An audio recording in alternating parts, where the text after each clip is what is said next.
Okay. It is 9:13 this morning, and we're going to call the meeting, the 911 Council meeting to order now. We are without a chair and a vice chair, so as secretary, I'm going to call the meeting to order, but our first order of business will be to elect a chair pro tem to preside over this meeting. We do have a volunteer, and Rob Dinner has volunteered, but we still need a formal motion to go ahead and appoint him as chair pro tem. Do we? I would make that motion. Is there a second? Second. Okay. All those in favor, say aye. Aye. All those opposed, the same. Motion passed. Thanks. Okay. So we'll officially call the meeting to order. Will you make note in the minutes of Jeff's temporary alternate status as the IMA representative?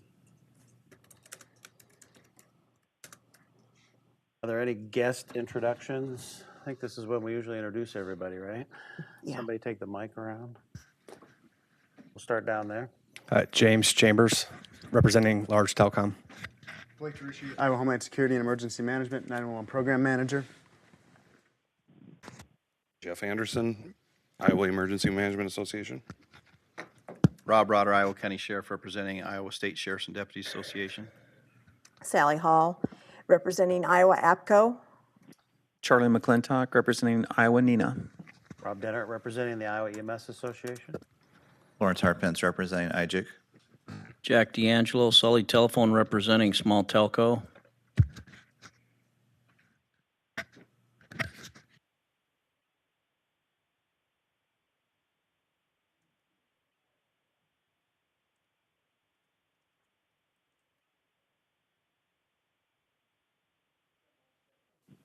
Department of Homeland Security. Alice Wisner with Legislative Services Agency. Kathy Engel with the Senate Democratic Caucus staff. Wayne Johnson, CenturyLink, representing Large Telco as an alternate. Rodney Tucker, representing the Iowa Utilities Board. Diane Seifert, South Central Iowa. Caitlin Jarzen, representing the Iowa Communications Alliance. Diana Richardson, Raycom. Terry Brennan, Raycom. Amanda Roush, Story County 911.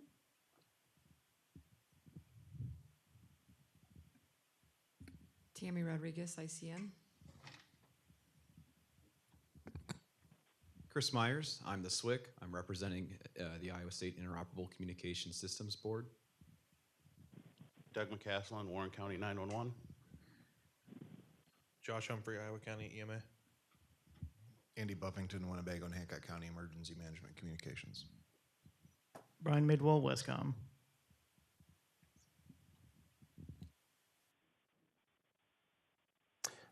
Thank you. I entertain a motion to approve the minutes of the August 10th meeting. So moved. Second. I'll second. All in favor, say aye. Aye. Any opposed? Motion passes. State of Iowa Administrator reports. Oh, agenda. Oh, missed the agenda, sorry. Entertain a motion to approve the agenda for this meeting. Mr. Chair, Yes. I would like to add something to, if we could, add something to the agenda. Under items for discussion, there is a request from Nina for a total of $1,000 from the training funds. This is for 2 speakers for their fall conference. I would, under item 9, items for discussion. Well, I had item 9A, the NINA funding request. I entertain that a motion to approve the amended agenda. Second. I'll second. All in favor, say aye. Aye. All opposed, same sign. Motion passes. Now, State of Iowa Administrator's report. Thank you. Not a lot of things to talk about today. I think if you can do the overhead projector first, I will show the latest and greatest text to 911 map. As you can see, it's getting much more colored in, which is good. It's kind of to the point where if county does not currently have text to 911, that county is probably aware of the challenges currently presenting it. That's keeping it from becoming text to 911 capable. Just as a reminder, those contracts with the CPE vendors will expire October 15th, 16th, that time frame.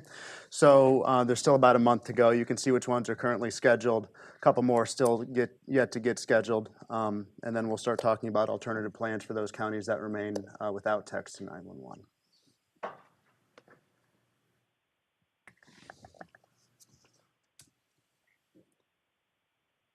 We forgot to ask who's on. Getting about the time of year where it's 911 form update time. I'll be sending out those about October 1st, the beginning of the month anyway. There are a few changes to the expenditure collection sheet, but you'll still have about 3 months to get that taken care of. Again, those deadlines we're trying to align so they're all at the same time, at least administratively. So those will be due January 1st, and that also lines up with the time frame that we've asked service plans and bylaws to be cleaned up. And the reason for that is to remove the E's and enhanced, and then also add local emergency management as a voting member on the 911 service board. So starting to get some of those in, just encourage you to continue to work on cleaning those up and getting those submitted to our office. Again, the deadline for that is January 1st.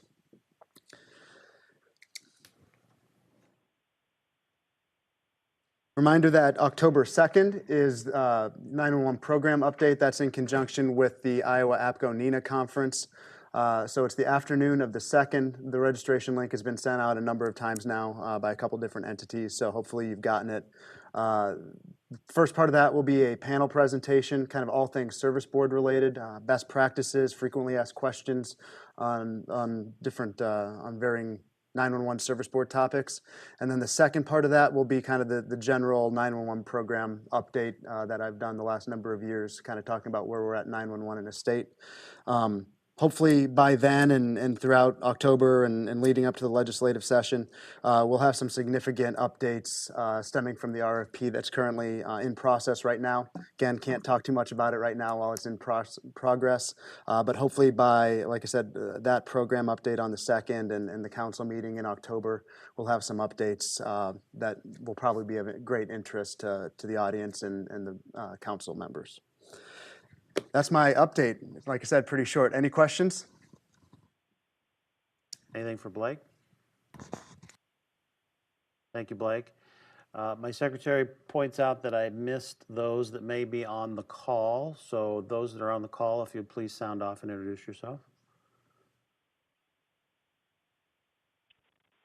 AJ Seeley from Chickasaw County 911. Mark Murphy, Dubuque County 911, Iowa Firefighter Association. Sandy Morris. Sorry. Sandy Morris, alternate for the Iowa Peace Officers Association.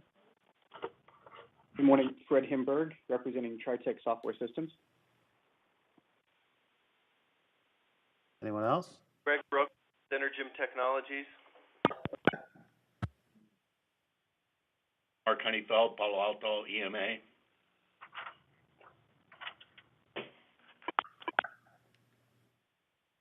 Anyone else online?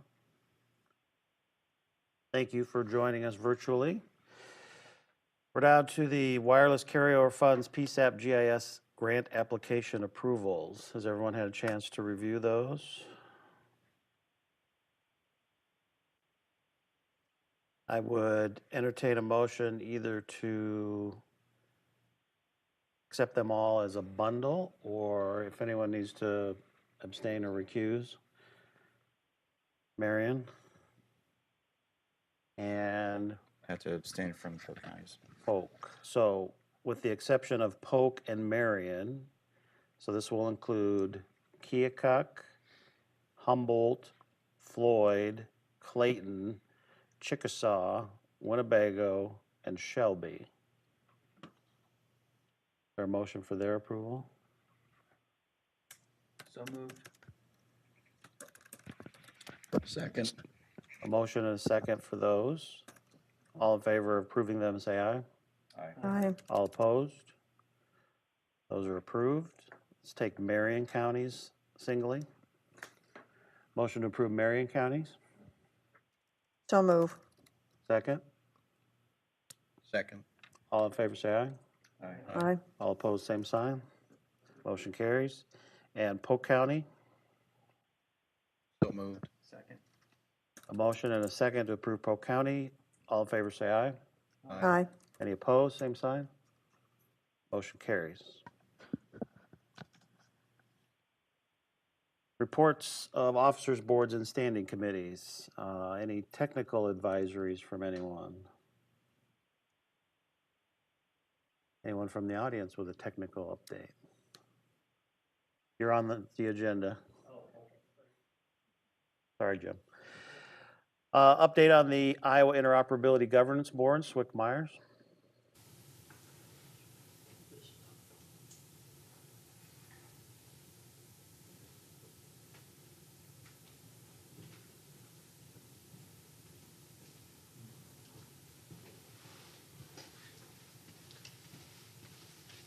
Thank you, Rob. You look good up there. Thanks. A quick update on the SCIP. It's nearly completed. We do have some committees that need to finish their action plans yet, but we have the scheduling process going on for those meetings to occur right now. Draft reports have also been distributed to the board for review. Once we have all those action plans complete, we should be ready to really dive into the SCIP and get it approved. I think we're still on track for a October or November approval, so that's good.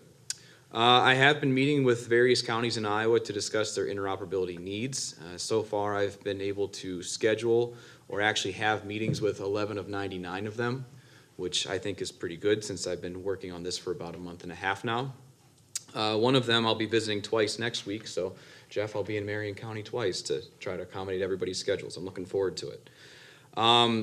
During those meetings, we talk about everything from LMR needs to broadband to just helping me get a sense for how emergency communications and operations have to work in that county. Every county has unique needs, and one thing as a SWIC I want to make sure of is that I try to accommodate as many of them as I can. An update on the encryption on the ISIX platform. The encryption subcommittee has met, and they have decided that there is an operational need for encrypted interoperable talk groups. So this is a big change. One thing that we have to work on now are some of the more technical aspects, like equipment specifications that go across vendor platforms. We need this to be as universal as it possibly can be. And then also some other things like key management and policies and procedures.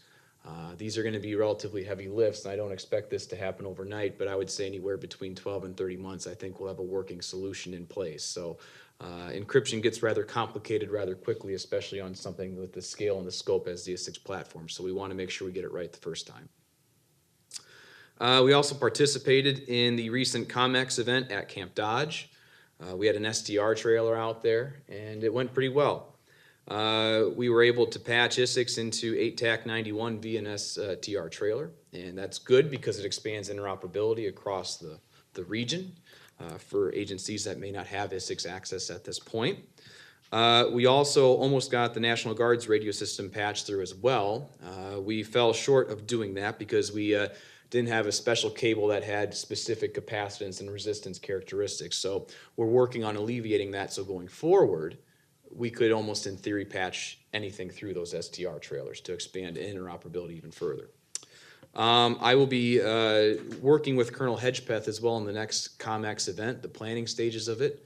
I've talked to Denise Pavlik as well on the ISIX board about potential training and certification opportunities for COMTs and COMLs. And I'll be reaching out to some COMTs and COMLs going forward as well to solicit their feedback on how best to incorporate those needs. One final thing is that I've become aware that it has been circulating that the state or the ISIX board is going to hire a consultant for right around $300,000 to help counties get onto the ISIX platform or recruit them. As far as I'm aware, that's absolutely false. So I just wanted to make sure that that's cleared up and out there. So that's what I'm here for. So I am here to assist counties with their needs. So if anybody has any questions on the ISIX platform, please let me know. Otherwise, that's all I have. Any questions for the SWIC? Thank you. Thank you. An update from the U.S. Department of Homeland Security Office of Emergency Communications.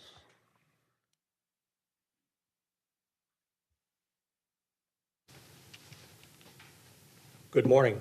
Just have three quick things for you. The first probably will be in the news today. The Secretary of Homeland Security yesterday issued a binding operational directive on all federal executive branch agencies that informs them they may no longer use a virus and protection service from Kaspersky Labs. If your city, county, or state uses that, I would urge you to take a look at the vulnerabilities that are identified and the reasons why we feds will no longer be affiliated with Kaspersky. Second, I also was privileged to attend the Iowa COMEX at Camp Dodge, at least part of it, with your SWCC and various individuals. It was an outstanding exercise, many lessons learned. The things that fail, such as the SINGARS interface, are learning opportunities, and those are how we get better at what we do. It's not easy. It's interesting to watch people struggle, but it's so much better when we walk away from an exercise and don't pencil whip it and simply say, here are the gaps and needs and problems that we've identified.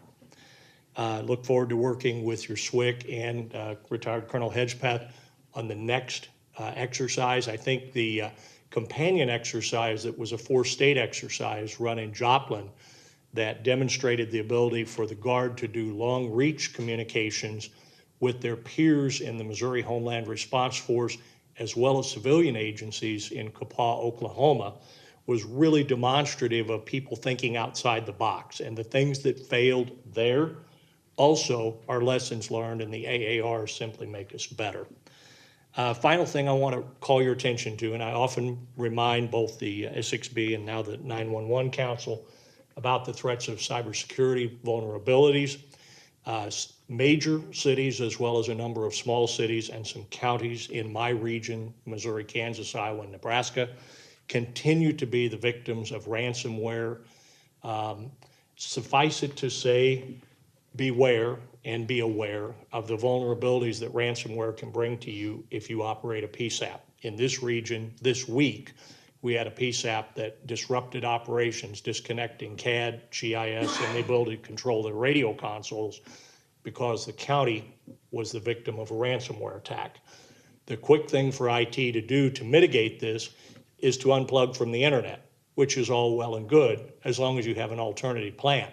But when you take down the ability of the PSAP and put people back on pencil, paper, and portable radios, you've created an operational problem that is pretty significant. And that remains, it's an active investigation. I can't tell you much more than that, other than to give you the standard message about stop, think, connect. We don't know, or we are not disclosing whether or not the ransomware got in through a computer in the PSAP, but it did in county government. And typically ransomware comes to you through a link. Your computer is through an email, whether it's a spear phishing or a phishing attack. Don't click on a link if you didn't request the email or you don't know the sender. The message as a cybersecurity specialist would be to hover and cover and see where that link really is taking you. And in this particular case, it took that particular county to a very bad place. Any questions for me?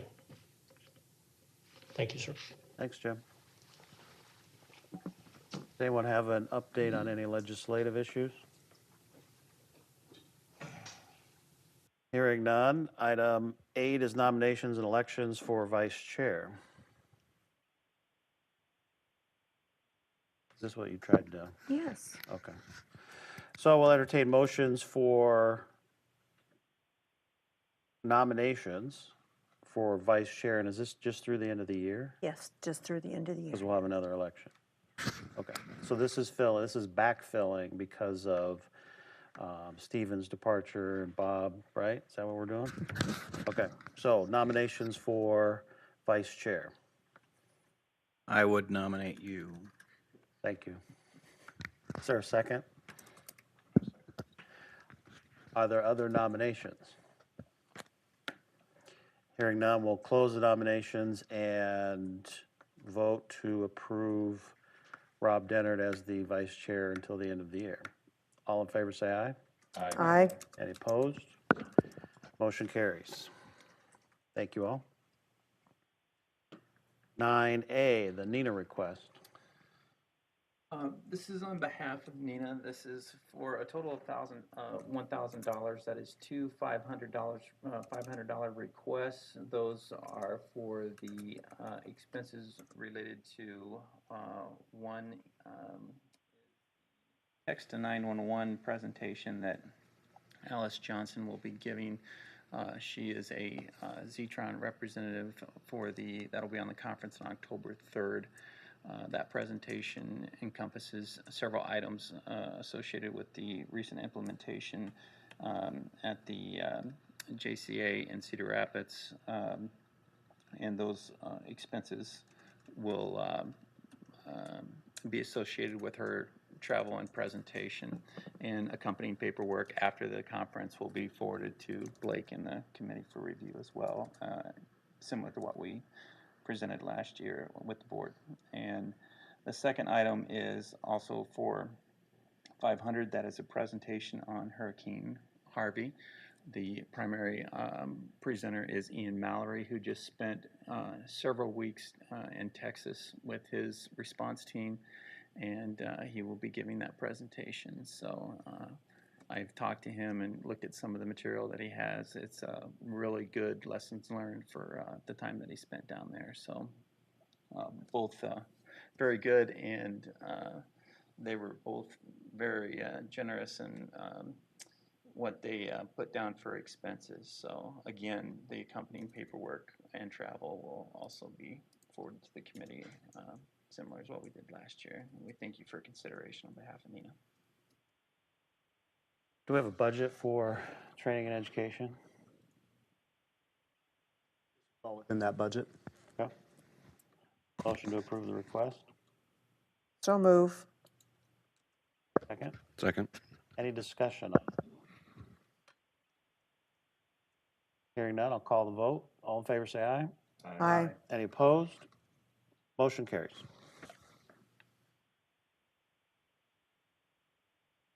Item 10, any unfinished business? Was none on the agenda. Item 11, travel requests. Are there any travel requests? Going fast. Item 12, business from the floor, 911 issues at the PSAPs. Does anyone have anything? Hearing none. Announcements. The 911 council meetings are held the second Thursday of each month until further notice in conjunction with the Essex Board. Next meeting is Thursday, November 9th. Actually, that's October the 12th. Okay, it's October 12th. Sorry. Here at West Des Moines City Hall. If there's no further business, we'll entertain a motion for adjournment. Second? Second. We're adjourned. I found the gavel.